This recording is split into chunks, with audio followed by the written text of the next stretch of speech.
جو اصل واقعہ بتانا چاہ رہا ہوں. سلیمان علیہ السلام نے کہا جب یہ آئے گی نا تو ہم اس پہ کہتے ہیں نا کہ ایک سیاست ہوتی ہے بھرم میں لینا, اس کو ہوتا ہے نا بھرم.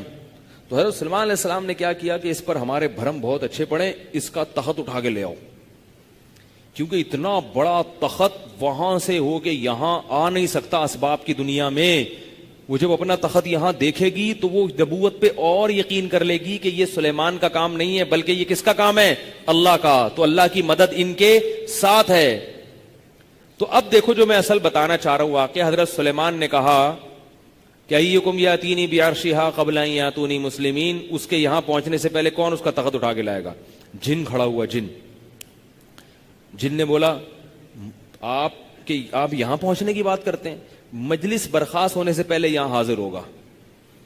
اب قرآن کے الفاظ دیکھو, قال الذی عندہ علم من الکتاب, جن کے پاس کتاب کا علم تھا, زبور کا ایک بزرگ تھے, انہوں نے کہا پلک جھپکنے سے پہلے یہاں حاضر کروں گا. اور یہ کہا اور تخت حاضر. اب یہ واقعہ اگر فضائل اعمال میں لکھا ہوتا, قرآن میں نہ ہوتا, تو ہماری ایسی کی تیسی ہو چکی ہوتی کہ نہیں ہوتی؟ ایک اور کلپ مارکیٹ میں بولو نا آ چکا ہوتا.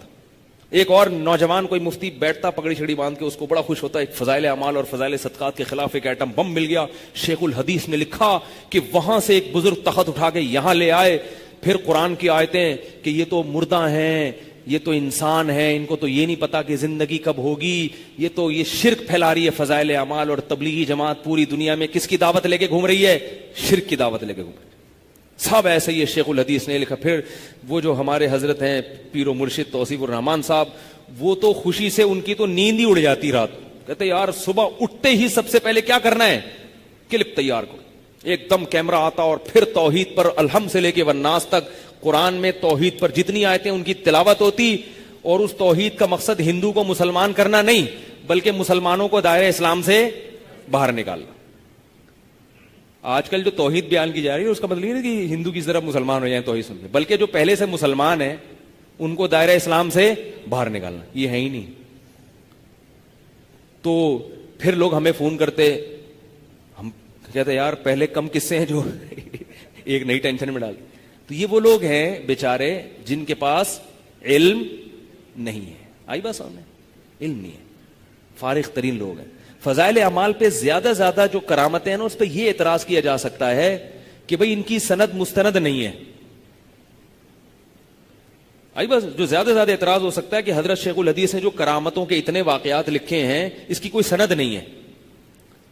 تو اس کا شیخ الحدیث جواب دے سکتے تھے کہ بھئی میں نے جن کتابوں سے نقل کیے مجھے ان پر اعتماد ہے, اگر کسی کو اعتماد نہیں ہے تو قبول نہ کرے, ختم ہو گئی.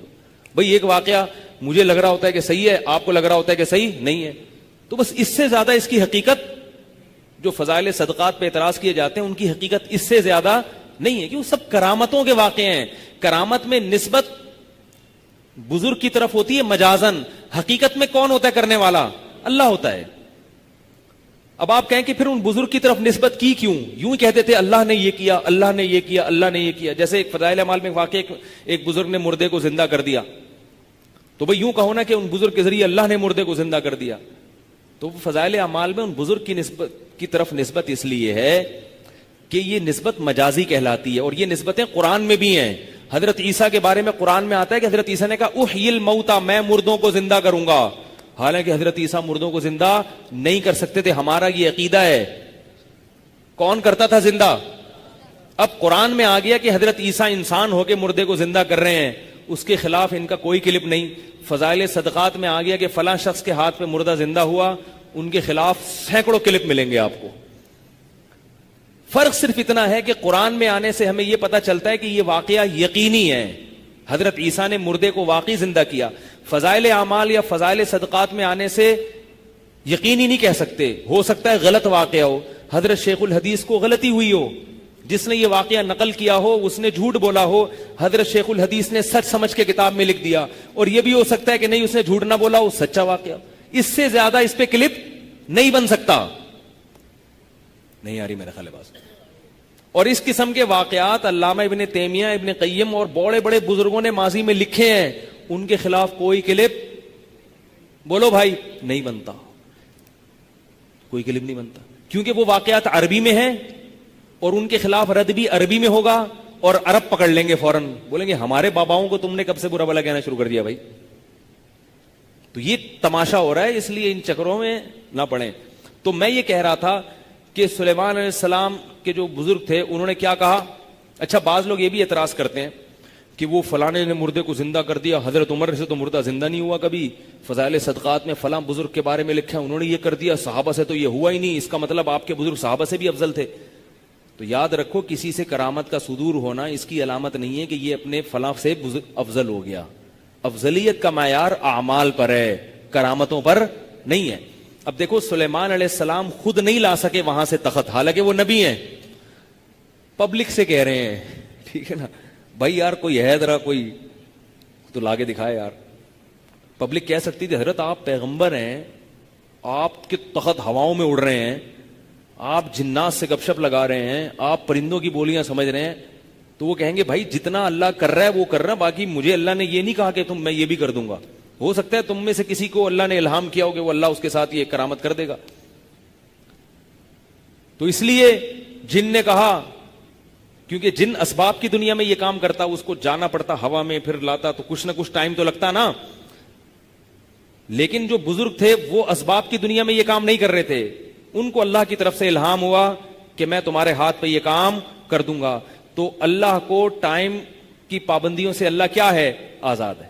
تو جتنا ان بزرگ کو کہنے میں ٹائم لگا نا کہ تخت لا کے دکھاؤں, اتنا ٹائم تو لگا.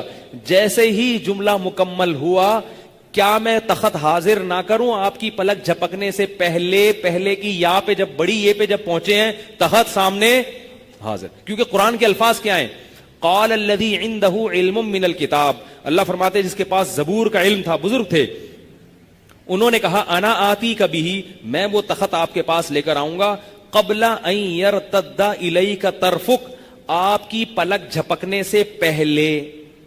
فلما رآہ مستقرا, سلیمان علیہ السلام کو ابھی کوئی تبصرہ کرنے کا موقع ہی نہیں ملا کہ بھئی کیسے, یا اچھا ہاں ہوں نا. فلما رآہ, اللہ فرماتے ہیں سلیمان نے اس کو اپنے پاس جب دیکھا, یہ رکھا ہوا ہے سامنے, ٹھیک ہے نا, قال ھذا من فضل ربی, فرمائیے میرے رب کا فضل ہے.